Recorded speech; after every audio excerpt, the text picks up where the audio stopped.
Hey guys, by now you should have read the next section of section 5, and you should be on subsection questions 5.2 and 5.3. Let's dive right in. Question number 1. What is a dual air brake system? This might be a little confusing, but a dual air brake system is a system controlled by one set of controls, which means your foot brake or your parking brakes. But they have multiple tanks, in most cases 2 tanks. One tank is going to be for the front, and the other tank in most cases will be for the back.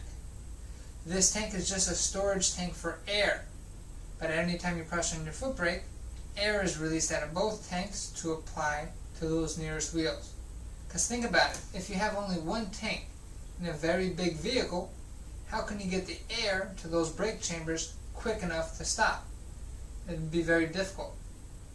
So a dual air brake system is a system that has 2 sets of tanks, but is controlled by one set of controls, such as your foot brake. This just allows quicker reaction time when it gets to stopping your vehicle. Question number 2. What are slack adjusters? Slack adjusters can be found attached to your brake chambers. Now a slack adjuster has one job, is to adjust the slack. But you might be asking, adjust the slack between what? So it actually adjusts the slack between the brake shoe and the brake drum. So as the brake shoe wears down, the brake drum and the brake shoe space gets wider and bigger, which means in order for you to stop, you're going to have to apply more foot brake in order for your vehicle to stop, because every time you apply your brake shoe touches your brake drum. So as your brake pads start wearing down, the space gets greater. So the job of the slack adjuster is to make sure that as that brake pad wears down, it stays at a proper height with the brake drum, so it does not have to travel too big of a distance. In this case, you have better braking reaction, which means you can then stop quicker. Brakes that are out of adjustment can be a very bad news when it comes to stopping the vehicle 5 feet to 10 feet. Number 3, how can you check slack adjusters? This is going to be something you will have to do when it comes to the pre-trip inspection on your road test. Way to check slack adjusters. The first thing is you're going to have to make sure that your brakes are released, which means your parking brakes and emergency brakes are both pushed in. In most cases, you will have to chuck a wheel to make sure that the vehicle does not roll when you do release them. Then you are going to pull on the slack adjuster and push rod, and if the push rod and slack adjuster move more than 1 inch, then your brakes are out of adjustment. If they move less than 1 inch, then you have okay brakes. So in the case where you are out of adjustment, you are going to then have to tighten up your slack adjuster all the way until it can't go anymore, and then the rule of thumb is you're going to back up a 1/4 turn.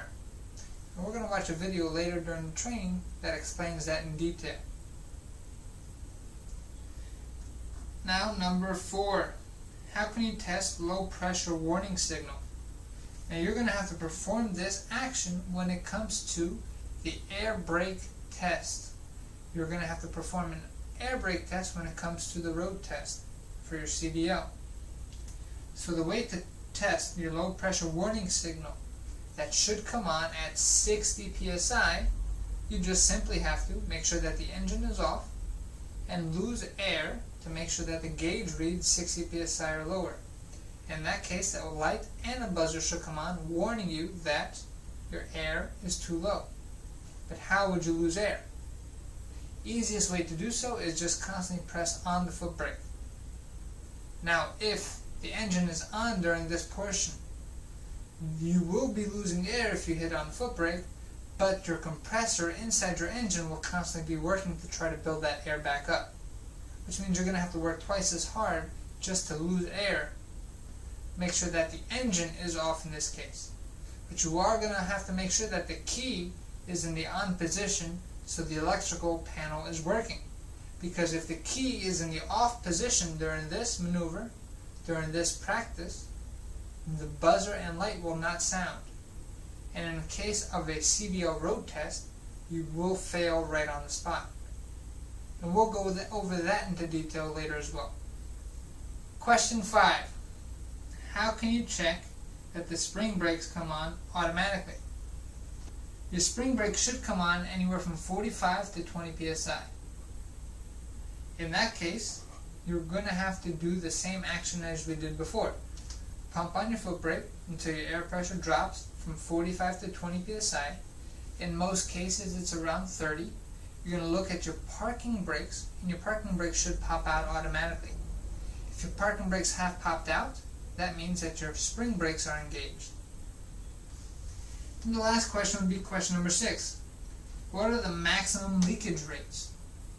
Now this is a very confusing question, and the best way to answer it is, in a Class B vehicle or straight truck vehicle, when you are testing your emergency brakes with the brakes released, you cannot lose more than 2 psi in 1 minute. With the brakes applied in a straight truck vehicle or a Class B vehicle, you cannot lose more than 3 psi in 1 minute. So for the Class B, the maximum leakage rates would be, on the emergency side, 2 psi, on the service side, 3 psi. For a Class A vehicle or a combination vehicle, you cannot lose more than 3 psi when it comes to your emergency brakes being released. You cannot lose more than 4 psi when it comes to your service brakes being applied. You are going to have to know both of these for your written exam. When it comes to the road test, you are only going to have to know the leakage rates for the vehicle you'll be testing. Okay? So as a recap, Class B leakage rates is going to be 2 and 3. A Class A leakage rates is going to be 3 and 4. Well, that answers everything in this subsection. I hope we were able to answer any questions you might have. If you still do have questions, please feel free to ask one of our instructors, and we'll be glad to help you. Thanks. Let's move on to the next assignment, so then we can get rocking and rolling to get yourself your CDL. Have a good one.